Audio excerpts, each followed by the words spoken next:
When I was young, my lack of attention led to my sister having a car accident that left her disabled for life.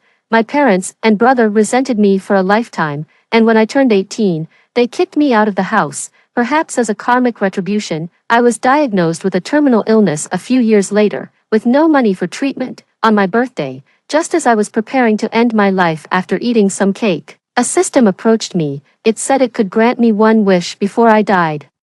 I put down the sleeping pills I was holding and softly said, I want to be a sister for one day. I wish they would spend one more birthday with me. The day before my birthday, I mustered the courage to call my family. However, the call did not go through. It was only after I hung up that I realized they had blocked me. I found my brother's company online and nervously dialed his number. Due to my illness, I often vomited and my throat was corroded, making my voice hoarse and unpleasant.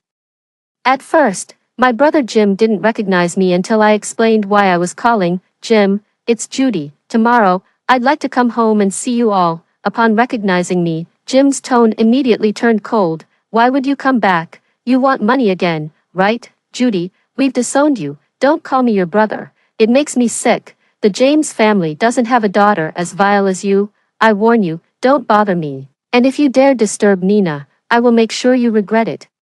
I didn't mean that. Tomorrow is. Jim hung up before I could finish the rest of my sentence. That tomorrow was my birthday got stuck in my throat. I gave a bitter laugh, having anticipated this outcome but still harboring a faint hope that maybe I could see them one last time before I died. Brother, you won't need to kill me, I'm already dying. But even if I told you, you'd probably think I deserved it. A few months ago, due to gastric bleeding, I was hospitalized and diagnosed with late-stage stomach cancer. I had no money for treatment, and it was beyond cure. After being thrown out of my home at 18, I was penniless, often going hungry. At first, it was just stomach pain, but it worsened over time. Without money for the hospital, I could only endure the pain with some over-the-counter medicine. By the time I went to the hospital again, it was already too late. I gave up on treatment and left the hospital, ready to quietly wait for death. All I wanted before I died was to see them one last time, but now it seems impossible.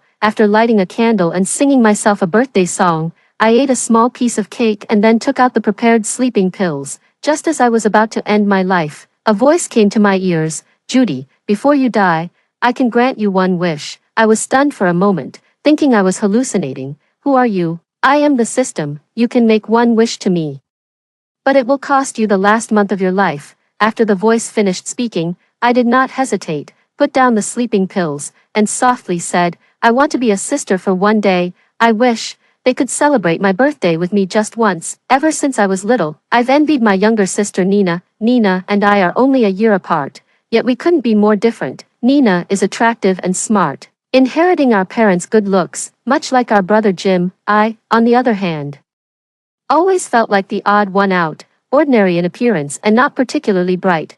Neighbors would often say I didn't resemble our parents. After giving birth to me, my mother fell into postpartum depression, unable to believe that her long-awaited princess was someone as dull as me. It was only after Nina was born that she managed to overcome her depression. She would dress Nina up beautifully and the family would go out, leaving me at home alone. They felt that my presence would embarrass them, a stain on their otherwise perfect genetic lineage. After making a wish, the reflection in the mirror still showed me, not Nina. The system explained, you only appear as Nina in front of your family. To everyone else, you look like yourself. Remember, the illusion only lasts for one day. Looking at my pale, bloodless face in the mirror and my hair that had fallen out due to chemotherapy, I forced a smile. Thank you, system. The next morning, I put on a hat and rang the doorbell at my home. The moment I saw my parents, I was terrified. I feared they would see me, not Nina, and in the next second, start chasing me away with a broom. But the system didn't lie. My parents embraced me warmly. Nina, why didn't you tell us you were coming by yourself? Where's Carl? Why didn't he come with you? Carl is Nina's boyfriend, and they now live together. He's busy. So I came alone, I said nervously. My mother took my hand. It felt so warm. A warmth I had never experienced. She led me to sit down and draped her jacket over me. It's freezing and you're wearing so little. Your hands are all red. Do you want to worry me to death? My mother had my father turn up the heater. I hid my hands behind me, not wanting them to see the frostbite scars. marks from washing dishes without a proper winter coat because I couldn't afford one. It's not often that you come home. Not hanging around with that Carl. I'll call your brother to come over. We'll have dinner together tonight, my father said cheerfully, rushing to make a call. My mother asked me what I wanted to eat, and I shook my head, saying anything would do. As she prepared to go grocery shopping, I cautiously asked, Mom, could we get a cake? Of course. What kind of cake would you like? Just a birthday cake. A small one would be fine. I watched her nervously, hoping she might make the connection because of the cake. But she just patted my hair. Anything you want. I looked down, feeling dejected. Yes, how could they remember my birthday? I had never celebrated it in all my years. My birth was the beginning of my mother's suffering. Because of me, she started her battle with depression. My father and brother, who dearly loved her, also disliked me. My brother, pointing at my nose, told me to die, claiming I wasn't really my mother's child, but some monster that had crawled into her womb. Perhaps my birth was indeed a mistake. As my parents got ready to go out for groceries, I wanted to go with them too, but they stopped me. My sister had been in a car accident before. Her leg had been amputated and replaced with a prosthetic. She couldn't stand for long periods when we went out. Mom also thought of this and her eyes reddened at the doorstep. She quietly sobbed to Dad, if it wasn't for Judy, Nina's leg wouldn't be like this. How could I give birth to such a malicious daughter, if I had known during pregnancy? I should have aborted her. Hearing Mom's words, I froze completely, feeling a chill all over. When my sister was in high school, I used to pick her up and we'd walk home together, but one day, some thugs from school approached her. And she insisted on hanging out with them. I tried to persuade her to come home, but she pushed me away. Mind your own business. Just tell Mom and Dad I'm going to a friend's house to study. If you dare tell them anything else, you're dead. She got on the thug's motorcycle and later that night, she had an accident. Her leg couldn't be saved and had to be amputated. Mom almost went mad and slapped me across the face. Why didn't you take good care of your sister?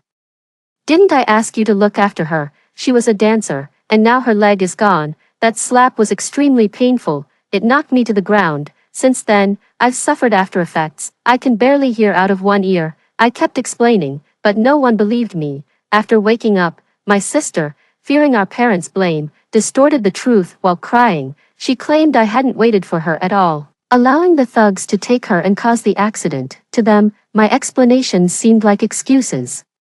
As if I was malicious and jealous of my sister. Our parents, being educated, didn't usually resort to violence, but Jim grabbed my hair and knocked me to the ground, continuously kicking my stomach. The pain was unbearable, and I cried and begged for mercy from our parents. But when I looked up, I could only see a hidden satisfaction in their eyes. They hated me, yet I hadn't done anything wrong. When our parents went out for groceries, Jim came over. He mistook me for Nina. Judy hasn't come to see you, has she? I stiffly shook my head, watching Jim speak disdainfully. She called me yesterday, saying she wanted to come home today. I guess she's run out of money and is shamelessly coming back to ask for some. If she harasses you, call me immediately. I won't let her get away with it. I dared not speak, only clenching my fists, my voice hoarse. Judy, she hasn't asked for money from Mom and Dad before. Who knows how she's been surviving before? A young girl not learning good ways, perhaps kept by some sugar daddy, and now discarded, coming back for money. Hearing Jim's venomous words, tears uncontrollably rolled down my face, my body trembling. Brother, during those years you drove me out, I had only a few $100 on me, nowhere to live, so I slept on park benches. I wasn't kept by any sugar daddy, at most. I was harassed by drunken men at a barbecue joint, cursed by a boss when I accidentally broke dishes while washing them. Even when I was so hungry I nearly passed out from low blood sugar, I could only pick up leftover drinks in coffee shops. Brother, I'm not that kind of person. Why must you always speak of me this way? Just because I'm not as clever, not as sweet-talking as my sister, I don't know how to get close to you. Do I deserve to be treated this way? If I had been born into an ordinary family, not as your child, will everything change? When Mom and Dad came back, they brought a big bag of groceries and the promised cake. The cake was huge, too big for us to finish. Jim, puzzled, asked, "What's the occasion today? Why did you buy a cake?" "It's just that your sister wanted to eat it. It's not for any special day." Dad spoke and called Jim to help in the kitchen. They wouldn't let me do any chores. Instead, they just had me sit on the couch, watch TV, and eat fruit. I had never been treated this way before and felt a mix of gratitude and unease. "Thank you, Mom and Dad," I whispered my thanks, and Dad's face lit up with a smile. "Look at that, our Nina has become so polite, even saying thank you now." His words made me freeze for a moment. It turns out that at home, just saying thank you could win praise from Mom and Dad and make them happy. When I was in high school, I used the money I earned from a part-time job to buy Mom a beautiful silver bracelet for her birthday. She barely glanced at it, showing no emotion. The next day, I found the bracelet discarded in the trash. The origami cranes my sister gave were treasured by her, but my gift ended up in the garbage. I retrieved the bracelet and wore it myself. If no one else cherished it, I would cherish it myself. As they bustled around the kitchen, I followed and volunteered. "Mom, I've been learning to cook recently. I can help out, and I'd love for you to taste what I've learned to make." After some insistence, my parents agreed to let Jim watch me as I cooked. Observing my proficient movements, Jim was astonished. "When did you learn to cook?" "A long time ago," I replied. As I plated the scrambled eggs with tomatoes, Jim tasted it, and was momentarily stunned. "This flavor, it's so familiar." When Jim asked where I learned to cook, I simply told him I followed online tutorials. Years ago, when my parents took my sister to another province for dance lessons, it was just Jim and me at home. One day, I cooked and stored the food in the fridge to eat the next day, but when I went to eat it, the dish was gone. Jim had eaten it, thinking I had bought it from outside and left me 100 yuan to buy another. For the week my parents were away, Jim ended up eating the tomato and egg dish I made every day. He later asked me from which restaurant I had ordered, and I only told him that the restaurant had closed down. If I had told him that I was the cook, I doubt he would have touched it. Jim had craved it for years and couldn't find it anywhere. It was a lingering longing for him. "Brother, this is the last thing I can do for you before I pass away." When all the dishes were served, the smell of meat overwhelmed me and I rushed to the bathroom. I couldn't eat much anymore, surviving on just plain porridge daily, vomiting blood. I struggled to stand, and the person in the mirror looked as though they were about to die. Sparse hair and a ghastly pale face, trembling. I put on my hat and walked back out. "Nina, what's wrong? Are you not feeling well?" my parents asked worriedly, but I just shook my head. Enduring the pain, I forced myself to eat a little, but I knew I couldn't hold on much longer. Looking at the uncut cake, my voice trembled. "Dad, Mom, I'd like to eat the cake now." Having barely touched the food, I wanted cake, and though my parents were puzzled, they opened it for me. "Mom, I want to wear a birthday hat." Tears in my eyes. My mom placed the hat on me. Seeing my tears, she panicked. "What's wrong, baby? Who's upset you?" I wiped away my tears, shaking. "Nothing's wrong, I'm just too happy." As they put candles on the cake, I couldn't hold back and asked, "Dad, Mom, brother, do you really not remember what today is?" Seeing their clueless expressions, I bitterly smiled. "Today is my birthday." "It's not your birthday today, your birthday is still far off," Jim said strangely. Mom knelt before me, gently caressing my face. "What's gotten into you, child? Your birthday is in November. Today is." She paused, suddenly freezing. She murmured doubtfully, "How can this be?" I swallowed the blood in my throat, my stomach stabbing with pain. Tears flowed down my cheeks as I looked at my mom, asking the question I most wanted to know. "Mom, if it had been Judy who was in the car accident back then, what would you have done?" Mom just stared at me, speechless. For a moment, no one spoke. My tears surged even more, and it seemed my mother panicked a bit. She reached out, embraced me, and comforted me. "I'm just grateful that our Nina is all right." I closed my eyes, feeling a pain sharper than any stomach ache. My heart felt as though it was no longer beating, as if it was dying. Softly, I whispered in her ear, "Mom, could you wish me a happy birthday?" My mother looked up at me, disbelief filling her eyes. "You?" I smiled through my tears, which started falling again. "You've never celebrated my birthday before. Could we celebrate it today?" My father was the first to speak, cheerfully wishing me a happy birthday along with Jim. "If Nina wants to celebrate early, then go ahead and say it," urged by my dad. My mom, trembling, managed to wish me a happy birthday. I couldn't hold back any longer and, in front of them all, coughed up a great deal of blood. Nina, what's wrong with you?" They panicked, preparing to rush me to the hospital. The blood kept coming, seeping from my fingertips. "It hurts so much. Mom, I'm so cold." I cried out. As they went into the room to grab a coat and get ready to take me to the hospital, I struggled to my feet and, using every ounce of strength, ran out of the room.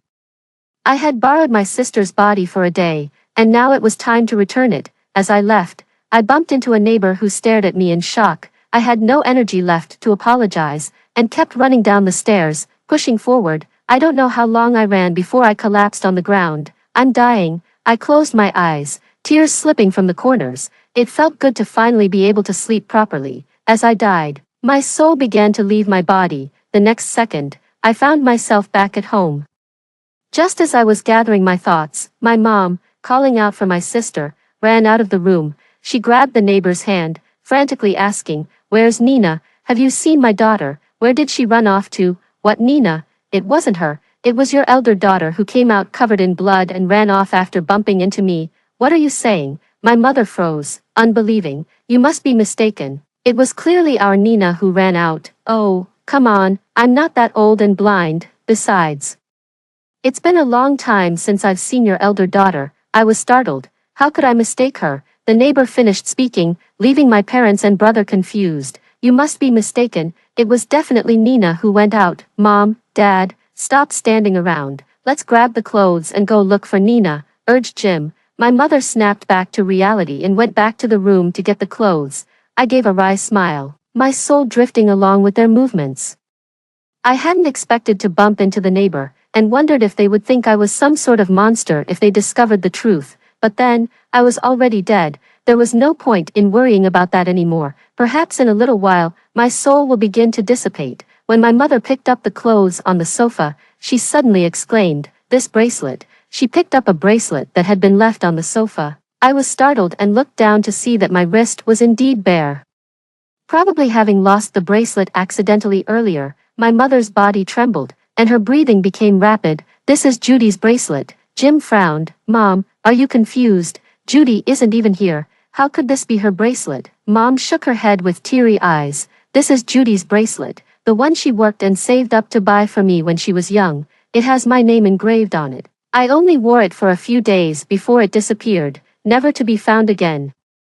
How could it possibly appear here? I floated in the air, completely stunned. So, the bracelet wasn't thrown away by Mom after all. Mom clutched her chest and sat on the sofa, gasping for breath. Dad looked grave and immediately picked up his phone. "I'll call Nina." The call didn't go through, and Jim helped Mom up. "Stop worrying unnecessarily. Let's go find Nina." The three of them started searching around the neighborhood, but didn't see her nearby. Just as they were about to call the police, Nina's call came through. "Hello, Dad, what's up?" Nina's calm voice took everyone by surprise. "Nina, where have you been? Are you all right?" On the other end, Nina sounded puzzled. "What could be wrong? I'm with Carl." "What's up, Mom and Dad? Why the urgency?" "What? You went to Carl's in just a few minutes?" "Mom, Dad, what are you talking about? I've been at Carl's all day today. What's the matter?" After Nina's explanation, there was a moment of silence on the other end. Mom's voice trembled. "Nina, you didn't come home today." "Home? No, I didn't." Both sides were in disbelief until they confirmed over a video call that Nina really hadn't been home. "Then who did we see today?" Mom's body shook slightly as she collapsed into Dad's arms. Jim frowned and looked towards the community surveillance cameras. "Someone's playing tricks. There's surveillance. We'll watch it and see what really happened." Several people accessed the surveillance footage, from the entrance of the neighborhood to the elevator. It wasn't my sister Nina who appeared, but me, pale and unattractive me. I covered my head, unwilling to watch what happened next. I wanted to flee, but my soul was firmly anchored in place, moving only with their movements. "How could it be Judy?" Jim asked in disbelief. Mom collapsed weakly into a chair. "She did call me yesterday, saying she wanted to come over today." "What on earth is going on? We clearly saw Nina. What did she do to turn herself into Nina?" Jim furrowed his brows, as if a thought struck him, his face instantly turning pale. "She must be up to no good. She must want to harm us." "Mom, Dad, did you eat the scrambled eggs with tomatoes she made? Quick, throw it up. It might be poisoned." After saying this, Jim started gagging, trying to vomit out the scrambled eggs with tomatoes. He had eaten the most. Watching this scene, I felt a mix of amusement and sadness, tears continuously rolling down my cheeks. "Brother, I'm really not a bad kid. I didn't want to do anything, I just wanted you to spend my birthday with me. After Jim finished vomiting, he furiously called me. Today, I must figure out what tricks Judy is playing. He tried calling my mobile several times but couldn't get through. Mom, Dad, we need to go to the hospital, quick. He grabbed our parents, preparing to go to the hospital for a checkup. Just then, my phone called back, but it wasn't me who answered, it was a girl. Hello, hello, are you the family of the deceased? The deceased's body is at the hospital, please come to handle the procedures. Jim put the phone on speaker, and everyone was stunned. What deceased? You mean Judy is pretending to be someone else or what? Yes, the deceased is named Judy, she fainted on Flower Street, someone called an ambulance, and by the time they reached the hospital, she was already gone. What? The three of them exclaimed in unison. Mom snatched the phone. Are you mistaken? She was just fine. How could she suddenly be dead? The deceased was in the late stages of stomach cancer and hadn't received treatment at the hospital. Safety couldn't be guaranteed.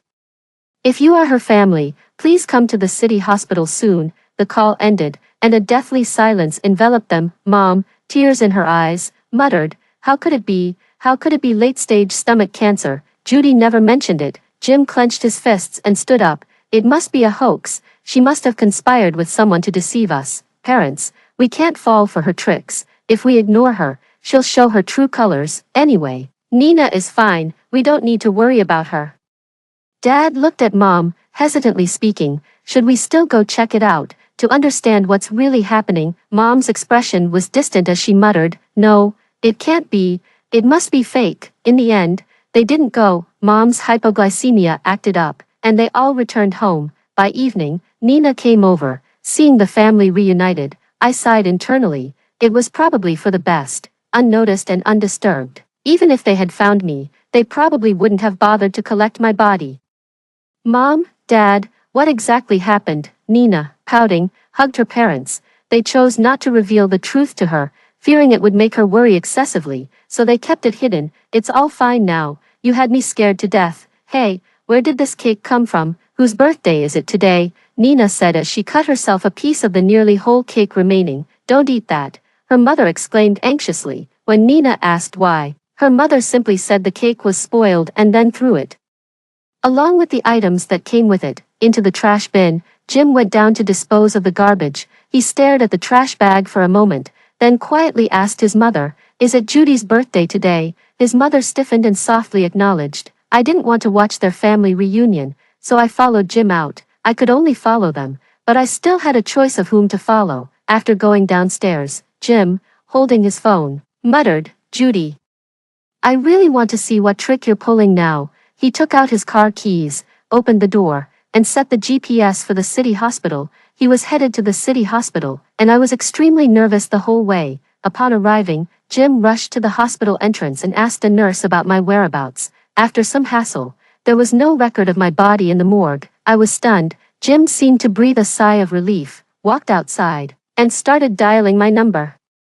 When the call didn't go through, he began cursing at the air. Judy, you're definitely trying to scam us by faking cancer for money. We won't fall for it. We won't give you a dime. As he was about to leave, I overheard nurses whispering nearby, Dr. Simon is truly a miracle worker. That little girl who was brought in today was practically gone, but he revived her. Our equipment isn't sufficient, so she's been transferred for further emergency treatment. That unclaimed one. She doesn't have any family, right? Who took her there? It was Dr. Simon. They seemed to know each other from before. He paid for it himself and had her transferred. Hearing this, I was completely shocked. Dr. Simon was my former primary physician, and over time, we had become friends. He had offered several times to lend me money for treatment, but I had always refused. I had decided to stop treatment and didn't want to sadden him with my issues, so I lied, saying I was going abroad for treatment and wouldn't be in touch anymore, and I deleted his contact. How could he? Wasn't I dead? How was I suddenly alive again? Before I could figure it out, Jim had already left, and I had no choice but to go home with him. Once home, Jim told everyone that I was a scammer, that I wasn't even at the hospital. This malicious person, she just wants to swindle money. If you receive a call from her, don't pick it up, they warned. My parents came downstairs in response, my mother clutching her chest and gasping for air, her eyes red. If she just wanted money, she should have said so directly. Using such an excuse has given us quite a fright. Isn't that just how she is? Always full of lies since she was little. Mom, don't worry about Judy's situation. I'll handle it, I said, covering my ears, trembling all over, unable to listen. They went back to their normal lives. I, like a ghost, lingered by their side. Unable to even fly to the hospital to check on the situation, forced to shrink into a corner each day, watching their family reunions. A few days later, Jim received a call from my cell phone, shouting excitedly, I knew it, now she's calling to scam us for money. Judy, I'm not falling for it. When the call connected, it wasn't me on the line, but Dr. Simon. Judy is in critical condition, you're her family. Right, come and see her one last time, Judy. Found a partner to scam people, huh? Just tell us how much money you want, Jim replied. The voice on the other end of the phone became furious. I'm telling you Judy is dying. If you won't pay, I will. But her last wish was to see you all. I wouldn't have contacted you scum otherwise. Such great acting. Judy can impersonate others too, right? How can this monster die? Why don't you share the secret with me, and I can sell it? Jim scoffed. Dr. Simon lost his temper completely. I knew I shouldn't have contacted you, but let me tell you, Judy was diagnosed with stomach cancer months ago. She's gotten this bad because she couldn't afford treatment and had no support from her family. She lost the will to live and had to endure insults from her own family before dying. I've never seen such terrible people. Come or don't come, if you do come, you'll only disgust Judy. People like you will eventually face karma. Dr. Simon hung up angrily, leaving my parents bewildered. It can't be true, can it? My father said hesitantly, while Jim stubbornly added, don't worry, he's just bluffing. He'll call back asking for money. Just you wait. Jim told them to wait, but after half an hour, then an hour, no call came. Jim began to grow uneasy, and my mother, worried, suggested, maybe we should go check it out. If it's a lie, we won't pay. All right, let's go and see. It was only now that they had set out to see me, upon arrival at the hospital. Following the given address, they located Dr. Simon. Where is Judy? Jim asked, his tone demanding. Despite his distaste, Dr. Simon led them to the ward. Along the way, Jim's disbelief persisted. Don't think I'm fooled just because you're wearing that white coat. What if I report you? Dr. Simon clenched his fists, his eyes reddening with anger. Go ahead and report me, and let everyone see what a heartless family this is, dressed to the nines while your daughter can't afford meals, left to die because she can't afford treatment. Cut the crap. How could anything be wrong with Judy? Jim sneered coldly. Dr. Simon's gaze was icy. I'd love to see scum like you regret, but unfortunately, you have no heart to feel sorrow. When they reached the intensive care unit, Dr. Simon pushed open the door. Judy is inside. On the hospital bed lay a body so emaciated that the cheeks were hollowed, the complexion pale as a skeleton. It was my body. My soul hovered above, looking down at the girl covered in tubes, motionless. My whole body trembled, tears streaming uncontrollably. This was me, pitiful and pathetic me, a tragic life, unloved. The moment they saw me, silence fell so heavy in the room you could hear a pin drop. Jim's pupils shrank, shaking his head in disbelief. No, how could this be? Is Judy just pretending to be asleep? Impossible. This can't be. As he moved to touch me, Dr. Simon blocked him, unable to restrain himself any longer. Dr. Simon punched him in the face. You maniac, even now you think Judy is pretending. Where is your conscience? Jim fell to the ground, his eyes red, his fall messy as he shouted, this must be fake. Judy was just at home pretending to be Nina the other day. She was fine. How could she suddenly be dying? He stood up, his voice trembling, and approached our parents, reaching for them. Dad, Mom, don't believe this. It has to be fake. Jim, stop it. Mom interrupted him, crying. She looked at me on the bed, tears streaming down her face. That's Judy, my child. I can recognize her. Dad's eyes were also red. His fists clenched as he turned to Dr. Simon. Doctor, can you please tell us what exactly is going on? Dr. Simon pulled out my medical record and the diagnosis report. Judy was diagnosed with advanced stomach cancer 3 months ago. Mom's legs gave way as she saw the diagnosis report. Collapsing next to a table, Dr. Simon continued through gritted teeth. If she had come to the hospital earlier, it wouldn't have come to this. But she didn't dare to come because she had no money, enduring each attack of the disease. Dragging it out to this point, Mom covered her mouth, large tears escaping her eyes. How could this be? Why didn't she tell us? Why, when she left, we transferred her 500,000. How could she have no money for treatment? Mom muttered in disbelief, floating in the air. I was stunned for a moment. 500,000. I had never seen that money. When I was driven out, I didn't have a single penny. 500,000. Was that just a dream you had? The Judy I saw couldn't even afford a winter coat or a full meal. She often had just one meal a day, alternating between hunger and being barely full, using the cheapest second-hand phone she could find, even with its screen completely cracked. She couldn't bear to replace it. Do you know how many patients I've seen? Only she seemed at peace, as if she was relieved. If there had been even one person by her side, just one, it might have given her the courage to keep fighting. But she didn't want to live anymore because no one was there for her, and you, her own family, living in the best part of the city, never worrying about cold or hunger, leading such a carefree life. Meanwhile, your daughter ran out of money for treatment and gave up, just waiting to die. If I hadn't investigated on my own after she disappeared without a word, I would have thought she was an orphan. Dr. Simon said all this with profound sorrow, gasping for air, tears in his eyes. Mom collapsed into Dad's arms, clutching her chest in pain. I had Nina give her the bank card. Why did this happen? Doctor, is there any hope for Judy? I'm sorry, I'm so sorry. Please, save her. Can you save her? Dr. Simon closed his eyes, his voice trembling. Judy is now hanging on by a thread, kept alive by medical equipment. I told you, you're here to see her one last time. Mom shut her eyes and fainted completely. The hospital room was in chaos, watching this scene. I was already in tears. Dr. Simon handed my journal to my parents. It had a lock, and I never thought it would be opened again, but I still hoped someone would see it, so I gave it to Dr. Simon. The password was my birthday. Jim, with tears in his red eyes, opened the journal, his lips pressed tightly together. The entry dated July 1st was my last will. I don't know if anyone will read this diary, or who to show it to. There's no one in the world who cares about me. So I guess I have nothing left to hold on to. Yesterday, I was diagnosed with late-stage stomach cancer. It's incurable. I don't want to spend my remaining days in a hospital, at least in the last stage of my life. I want to be free. The 13,000 I saved from years of work, I've donated it all to the orphanage. I don't know how my parents are doing, but before I die, I really wanted to see them one last time. Though they probably don't want to see me, Mom, Dad, brother. I know you hate me, thinking I caused my sister's condition. As a child, because of your favoritism, I did envy her. She was smarter, prettier, and made you happier. How I envied her. But I am not a bad child. I never wished her any harm. That day after school, I went to pick her up, but she didn't want to come with me. She got on the motorcycle, and I had no idea things would turn out like this. If I could go back, I would rather it had been me on that motorcycle, me who was injured.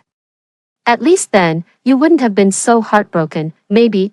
I hope to receive some of your affection as well. My birthday is coming up in a few days, and you've never celebrated it with me. I really wish you could wish me a happy birthday just once. I think I should muster the courage to try it, even if we don't celebrate. Just having a meal with you would make me happy. By the way, big brother, I never told you.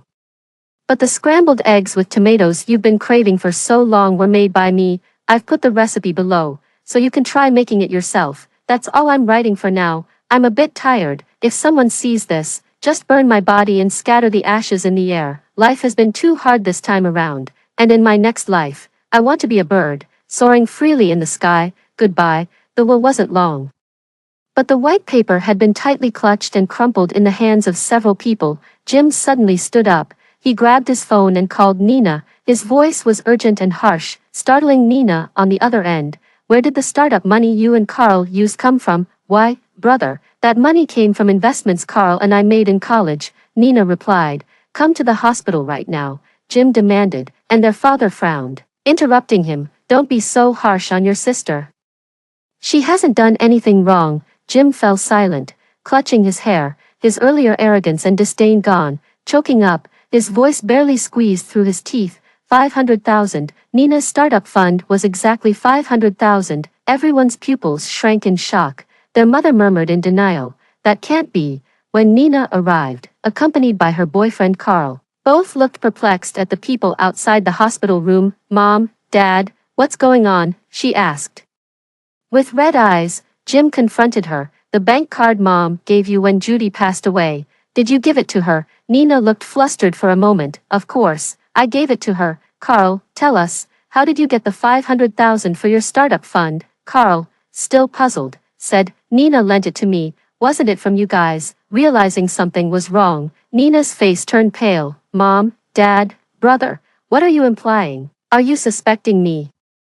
I saved that money bit by bit during college. With the rate you spend money, do you think I don't know you? Jim interrogated. You spend all the living expenses Mom and Dad give you and still ask me for more. How could you have saved it? Terrified, Nina burst into tears and buried herself in Carl's arms. You don't believe me, do you? You think I stole my sister's money? How could I do such a thing? Their mother intervened at that moment. Enough, I believe Nina. She wouldn't do such a thing. Seeing the pain in her mother's eyes, I felt so cold, cold enough to want to hug myself. I laughed mockingly, realizing that at that time, my mother had indeed given me money. They did love me, at least enough not to let me starve. But that money, I never even saw it, let alone knew about it. Mom, I really gave the money to my sister. Who told you I didn't? Did my sister say she never received it? Nina, still in her mother's arms, pleaded tearfully. Why do you believe her and not me? She's always been a liar. Don't be fooled by her. Someone warned, lying, who would hide 500,000, suffer through late-stage stomach cancer, nearing death, and still not use this life-saving money for treatment. Judy is the kindest and most honest girl I've ever met. It seems someone else here loves to lie, Dr. Simon remarked sarcastically. Nina turned pale. Late-stage stomach cancer. Is Judy dying? Her mother trembled and nodded stiffly. Your sister is on her last breath. What? Nina was extremely shocked. She looked towards the hospital room. So, the person lying there, is that Judy? Yes. Nina was speechless from shock. At that moment, Jim grabbed her, pressing on. So, tell me the truth. Did you give the money to Judy or not? Nina looked frightened, stammering, tears welling up in her eyes. She weakly said, I did give it. I really did. Maybe Judy spent it too quickly. She ran out of money. So she couldn't afford the treatment. Our parents get text alerts for transactions. We can easily check which card it went to. Do you want me to pull it up and confront you with it right now? How can you treat me like this? It's Judy we're talking about. My leg is like this because of her. How can you do this to me? Jim, gripping Nina's shoulders and with tears in his eyes, said, but she's dying, Nina. If you didn't give that money to Judy, it's our family's fault. And we'll owe her for the rest of our lives, Jim shouted, then took their mother's phone and started checking the transfer records according to the messages. Nina's face grew paler as they found the card number, and Jim, holding the phone, turned to Nina. This account number, the last digits, they're yours, Nina. Mom trembled all over, covering her mouth, unable to face it all. Nina's face was ashen, her eyes frantic, seeing the disappointed looks from her parents and brother. She fell to her knees. I was wrong, Mom, Dad, brother. I didn't mean to withhold the money from sister. After what she did to me, I just couldn't accept it at the time. Later, I regretted it and wanted to give her the money. I went to find her, and she was doing well, with a job and a house. I thought she might not need the money, so I didn't give it to her. Dad, Mom, I really made a mistake. I'm sorry to my sister. I owe her my life. It's all my fault. Nina sobbed uncontrollably, trying to throw herself against the wall, but her boyfriend Carl stopped her. Are you crazy? We've already lost one daughter. Do you really want us to lose another? Her father shouted. Eventually, he sighed deeply and held Nina in his arms. She cried so pitifully that I could see our father's heart softening. Maybe in a few days, he might even forget all about this. Nina, crying, looked towards Mom but met her tearful, broken eyes. Nina, tell me the truth. The day of the car accident, did Judy come to pick you up? Nina froze for a moment. No, she didn't come for me. Mom, why are you asking me this? Mom remained silent, and Nina grew even more panicked. Mom, I definitely didn't lie about this. Didn't you ask my classmates? They all said they didn't see Judy. She left right after school and didn't wait for me. Watching my sister still lying, my heart ached. This lie, which had burdened me all my life, couldn't be erased even in death. At that moment, Dr. Simon sneered. Nina, aren't you afraid of being struck by lightning with all these lies? You're the one lying, not me, Nina yelled back, eyes wide. Nina, The thug involved in the accident with you, George, was brought to our hospital years ago. I performed surgery on him and saved his life. What he told me is completely different from what you're saying. George said that you were dating him and on the day of the accident, you were planning to go to an internet cafe. But Judy tried to persuade you to go home. Instead, you pushed her to the ground. Nina's pupils dilated sharply. He's lying, that's impossible. How could such a coincidence happen? Mom, Dad, this must be him slandering me. He must be conspiring with sister against me. Impossible. Do you want me to call George right now to clarify this? Dr. Simon said as he took out his phone and dialed, unable to keep up her facade. Nina rushed to grab Dr. Simon's phone. You can't call, you can't. She snatched it, but when she saw that the screen showed a different name being dialed, not George's, she froze in place, caught in a lie. I don't know George. Judy told me these things. I was just testing. You're panicking like this, Dr. Simon said. And it was then that Nina realized she had been duped. Seeing the pained and disappointed looks in her parents' eyes, she couldn't bear it any longer and burst into tears, running away. Nina rushed to the bathroom, and I followed. Looking at my only sister, my heart was filled with sorrow. I couldn't understand why she harbored such intense hatred towards me. After washing her hands, her eyes red and pitiful in the mirror, Nina suddenly started laughing through her tears. Haha, Judy, you're going to die. You deserve it. Why should I be disabled while you are perfectly healthy? Die, just die. I won. It's me who won. Her manic laughter froze on her face the next second. Her gaze shifted to my reflection in the mirror. Her pupils dilated in shock, and her complexion turned pale as she collapsed to the floor, screaming, a ghost. As she scrambled back in terror, I was stunned. You can see me. I drifted slightly forward, causing Nina to tremble all over. Don't come any closer, stay away. Surprised by my discovery and fueled by the anger deep inside, I began to confront Nina. Nina, why did you lie? This question struck a nerve, and feeling utterly guilty, she started to cry and scrambled away. Help, save me. Her prosthetic limb made it difficult for her to run, but I, being a spirit, easily kept pace. At a staircase, Nina tripped and fell. By the time our parents arrived, attracted by the noise, Nina's forehead was bloody. And she was still deliriously muttering, don't kill me, I was wrong, Judy, I shouldn't have lied, I'll burn money for you, just leave me alone. After her cries, she fainted. Nina, Dr. Simon watched the scene unfold, his gaze searching the air. This is retribution. Nina's erratic behavior prompted our parents to investigate. They contacted George, who confirmed the truth from his end. The moment they learned the truth, Mom fainted from crying. And Dad repeatedly slapped himself. Jim walked out of the hospital, his eyes red, smoking a whole pack of cigarettes. When Nina woke up, she became hysterical, shouting, I did all this because you only love the perfect daughter. Only when I excel in studies, dance, and everything else do you love me. Judy, the useless one, can't do anything right. You were so happy with just a bracelet I gave her. And you were still heartbroken when I threw it away. It's not fair.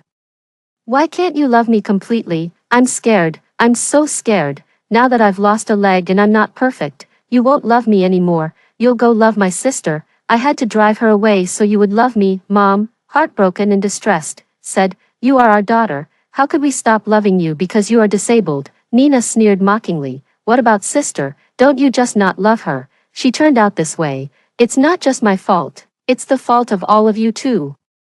You have no right to judge me. Trembling, Mom nodded. Yes, it's our fault, in this life, and in the next. I will atone for Judy. Child, you have Carl now. Your father and I have decided to become monks, and from now on, we should not meet again. What do you mean? You want to sever ties with me? I don't agree.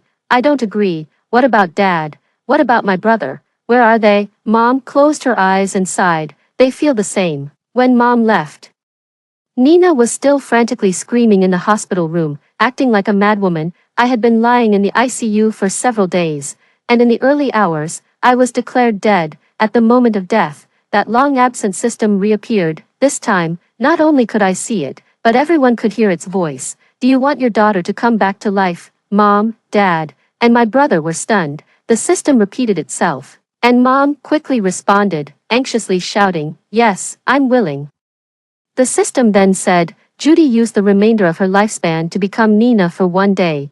if you want her to come back to life, you'll have to exchange your lifespans. While everyone was shocked, it was Mom who stepped forward, her eyes determined. Take my life for Judy's life. You have 40 years left in your lifespan, which isn't enough, you need 100 years. After the system finished, everyone fell silent. Mom had 40 years left, Dad only 30.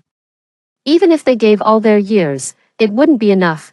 Then Jim spoke up, take mine, I'm still young, I can make up the remaining 30 years. Are you sure? Once the deal is done, you'll turn into an old man. Jim, no, you can't give, Mom cried, shaking her head, but Jim shrugged her off. Mom, Dad, stop it. If it weren't for us, Judy wouldn't have died at the young age of 20. We owe her this, even if it costs a life for a life. I'm willing, all three agreed. And the system proceeded without further words. My soul hovered in the air, waiting as the transaction concluded. In an instant, the three aged rapidly. Jim turned into a man in his 50s, his face lined with wrinkles, while my parents collapsed on the ground, their lips parched, looking like elderly people on the brink of death. They saw me floating above, tears in their eyes. Child, we were wrong. Have a good life in the next life. And may you never encounter us again. After they spoke, my soul was sucked into a black hole, with the world around me collapsing. When I regained consciousness, I was in warm water, not having enjoyed it for long before a pair of hands pulled me out. What I saw were nurses and doctors. It's a girl, she's born. Epilogue. My name is Judy. I have loving parents. My mom is a teacher, my dad an engineer. Mom is beautiful, and Dad is handsome, and I am a child raised with love, possessing a bright future and tomorrow. After hearing the story above, what are your thoughts? Feel free to share your opinions in the comments section. Looking forward to hearing from you. If you liked this story, don't forget to like it, share it, and subscribe to my channel. See you next time.